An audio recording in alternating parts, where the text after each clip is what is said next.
जेलनिफ्राय जामिनाव बरननो थाखाय मानगोनां रन्जन दैमारि सारखौ निस्सय खौरांखौ मोननानै नोंथांमोना जोबोर गोजोनदों जानो हागौ। फुल खौरांखौ होजोबनो थांगासिनो दं। बेनि सिगां मोनसे खौरांखौबो फोसावगोन। माखासे माने बर' लाइमोनफोरा तामुलपुर जिल्ला अर्थात प्रमद बर' सारनि उसुंनि न' सेरनिबो होनबाबो गोरोन्थि जानाय नङा, मानो होनब्ला सेम डिस्ट्रिक्ट हम जादों। मानि थाखाय आं बेखौबो फोरमायनो थांगासिनो दं। दा बिनि सिगां मानगोनां प्रमद बर' सारा जोंहा मोजाङै माखासे बिबुंथि होलांदों। नोंथांमोना खोनासंग्रो। एसामिसबाबो निस्सय रायलायनो रोङैफ्राबो बुजिगोन होननानै आं सानो। आरो खोनासंखांनायनि उनाव भिडिअखौ नायजोबोब्लासो बुजिगोन आरो गोबाङा गोजोननायबो मोननो हागौ आरो फंसे गोसोनि बाथ्राखौ लिरलांनोबो हागौ। थ' नायलांदो। হৈছে কিন্তু এই বছৰ বিটিচিত খুব তেনেকুৱা ডাঙৰ অসুবিধা একো অহা নাই এতিয়ালৈকে। কিন্তু কিছুমান নদীবিলাক বা সৰু সৰু উপনৈবিলাকো অলপমান ইৰোশ্যন কৰি আছে, বহুত বেছি ইৰোশ্যন কৰি আছে। আৰু সেইকাৰণে আমি বিভিন্ন ঠাইত ঘূৰি পেলাই ক'ত ক'ত ইৰোশ্যন হৈছে ইয়াত আমাৰ EM ডাঙৰীয়া বা আমি সকলো খবৰ লৈছোঁ। যোৱাকালি EC মিটিঙতো আমি ডিছকাশ্যন কৰিছোঁ যে য'ত য'ত এই বছৰ ইৰোশ্যন হৈছে এই এৰিয়াবিলাক আইডেণ্টিফাই কৰি নেক্সট বছৰত যাতে এইটো পাৰ্মানেণ্ট প্ৰটেকশ্যন কৰিব পৰা যায়, ইয়াৰ কাৰণে স্কিম বনোৱা আৰু গোটেই ইৰোশ্যন পইণ্টবিলাক আইডেণ্টিফাই কৰাৰ কাৰণে আমি সকলোকে দায়িত্ব দিছোঁ। কি কৈছে? দুৰাণ কাপটো ইতিমধ্যে আমাৰ যিটো চেণ্ড বেছ যিটো আমাৰ স্প্ৰিংকলাৰ লগোৱা ফিফা এপ্ৰুভ এটা ষ্টেডিয়াম কোকৰাঝাৰত হৈ গ'ল, যিটো প্ৰথম নৰ্থ ইষ্টত এনেকুৱা স্মাৰ্ট ষ্টেডিয়াম প্ৰথম নৰ্থ ইষ্টত কোকৰাঝাৰতে হৈছে। আৰু দুৰাণ কাপৰ কাৰণে আমি বনাইছোঁ।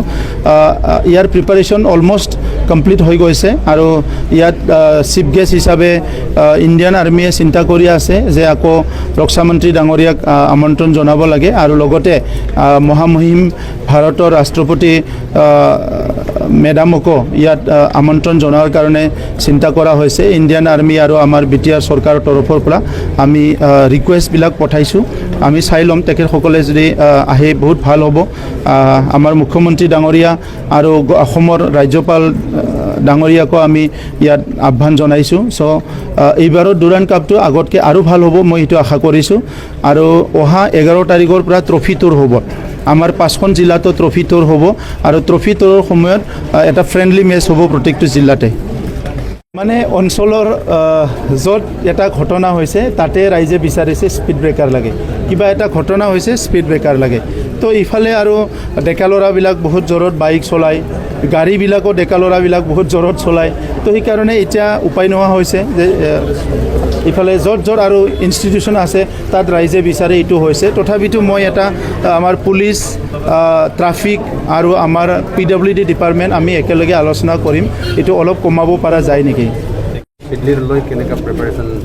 চিডলি সমষ্টিৰ বাই ইলেকশ্যনটো আমাৰ কাৰণে বহুত কঠিন নহ'ব, কাৰণ এই ইলেকশ্যনত যিখিনি আমি কাম কৰিছোঁ আৰু যিখিনি আমি ৰাইজৰ ওচৰত বিভিন্ন সমস্যাবিলাক সমাধান কৰিছোঁ, ভূমিৰ সমস্যাৰ পৰা বিভিন্ন সমস্যা, ইয়াৰ কাৰণে চিডলি অঞ্চলত বহুত বেছি ভোট লৈ আমি জিকিব পাৰিম বুলি আশা কৰিছোঁ। আমিতো টাৰ্গেট কৰিছোঁ যে চিডলি সমষ্টিত যিটো উপ নিৰ্বাচন হ'ব ইয়াত 60 to 70,000 মাৰ্জিনত আমাৰ কেণ্ডিডেটজন বিজয় হ'ব, তেনেকুৱা এটা হিচাপ আমাৰ তাত আহিছে। কিন্তু এতিয়া ইণ্ডিয়া এলায়েন্স লগত যাবৰ কাৰণে চেষ্টা কৰিছে, দুৰ্গাদাস বড়ো কৈছে। দুৰ্গাদাস বড়ো ক'লে নহ'ব, এইটো হাগ্ৰামা মহিলাৰী ডাঙৰীয়াই ক'ব লাগিব। মই বুজি পোৱা নাই কথাবিলাক। দুৰ্গাদাস বড়ো ডাঙৰীয়াহে কয়, হাগ্ৰামা মহিলাৰী ডাঙৰীয়াই নকয়। চ' আজিলৈকে গমেই পোৱা নাই না তেখেতসকলে NDAৰ লগত থাকিব না ইণ্ডিয়াৰ লগত থাকিব, ইয়াৰ কোনো স্পষ্টীকৰণ নাই। গতিকে মোৰ এটাই আহ্বান, য'ত থাকে ক্লিয়াৰ কৰি থাকক, ভালকৈ থাকক, এইটোকে মই আশা কৰোঁ। কিন্তু BTR অঞ্চলত এতিয়া যিহেতু শান্তি সম্প্ৰীতি পৰিৱেশবিলাক ভাল হ'ল, উন্নয়নটো এটা গতিত গৈ আছে, সেইখিনি সময়ত BPFৰ আৰু কোনো ৰিলেভেঞ্চি নাই। আৰু সেইকাৰণে যোৱা 3-4টা ইলেকশ্যনত যিমানেই ইলেকশ্যন হৈ আছে প্ৰত্যেকটো ইলেকশ্যনত প্ৰত্যেকটো নিৰ্বাচনত BPF হাৰি আছে। আৰু আহি থকা সময়ত যি নিৰ্বাচন হ'ব ইয়াত অলমষ্ট BPF নিক্ষেপ হ'বলৈ গৈ আছে। थारैनो नोंथांमोना भिडिअखौ नुबाय, मा बुंदों खोनाबायबो जानांगौ। लोगोसे स्क्रिनाव नाय, जामिनाव बख'नो जेलनिफ्राय रन्जन दैमारिखौ बिथांखौहाय जामिनाव बख'नो मा लिरदोंमोन, आंनि फरायनाया एगजेक्ट जायाखैबो जानो हागौ, आं नायाखै, जास्ट स्क्रिनाव आं होनानै होबाय। एडिटनि समाव नै स्क्रिनाव होनानै होनाय जाबाय बियो। जे इलेक्शननि बेसेबांबा सिगांनो बेखौ बुंदोंमोन जे इलेक्शन जोबनायनि उनावनो सावरायगोन रन्जन दैमारिखौ जेलनिफ्राय जामिनाव बख'नो स्वयं गावनो बुंदों मानगोनां प्रमद बर' सारा बड'लेण्ड बुब्लि रादाबाव फोसावनाया दासिमबो दं दानाखैब्ला दा आं बेखौ लाखिदों रेकर्ड गोबांथार बिदिनो माखासे भिडिअफोर रेकर्ड लाखिनाय दङ लेपटपावबो दं वेबसाइटआवबो दङ नांगौ जायोबा दामगोन जों बेखौ र' दा बेबायदि बुंनाया दिनै थारैनो सावरायमारदोंना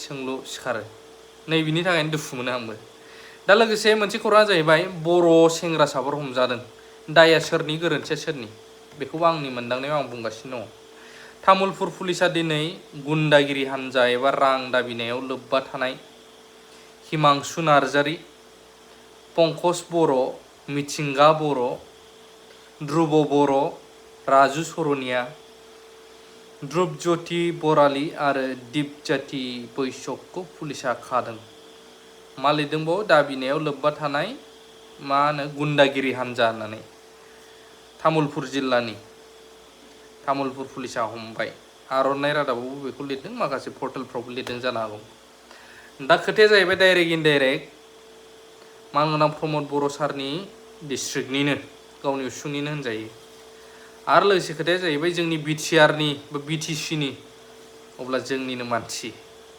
बेबो बर'आनो दाया माव बर' जा हारसा जा पानिशमेन्टखौ मोनखागोन गोरोन्थिया मावदोंबा आरो मावनाङा बेफोर खामानिखौ नाथाय बेयावहाय मोनसे गोथौ खोथा हाबनानै दं बेखार जेंनाबो बांबाय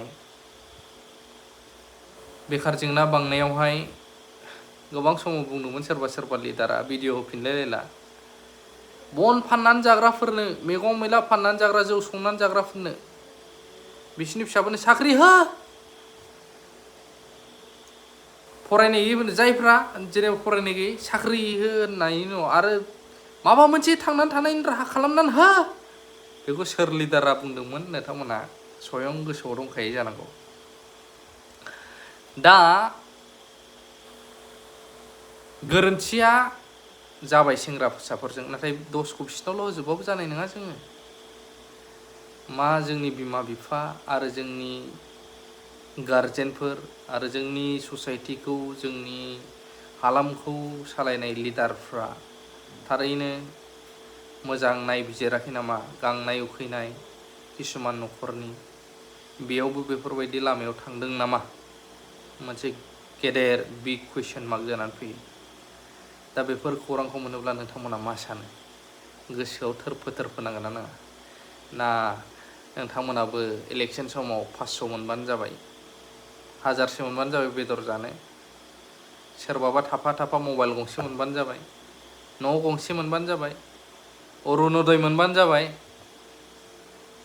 बेफोरजोंनो नों सानसे साननै लाइफ टाइमथ' थाखाया मास मोनसे बा सानसे साननै बाहायनो मोनबाय बेफोरजों जे नों नोंनि मोननांगौ मेन बुस्थुफोरखौनो जे जायगाफ्रा जोंहा मोजां डेभेलप जानांगौ हान्था मेलानिफ्राय लानानै देहा फाहामसालिनिफ्राय लानानै स्कुलफोरनिफ्राय लानानै फरायसालिफोरनिफ्राय बेफोर थालाङोब्ला नों सासेल' न' गंसे मोननाय नों सासेल' अरुणोदय मोननाय एसे एनै मोननाय बेफोर डेभेलप नङा जों फाननानै जानायसो जायो थ' बिनि सायाव मा बुंनो सानो नोंथांमोना कमेन्ट होनो हागोन थेंक इउ भेरि माच फर वाचिं लाभ इउ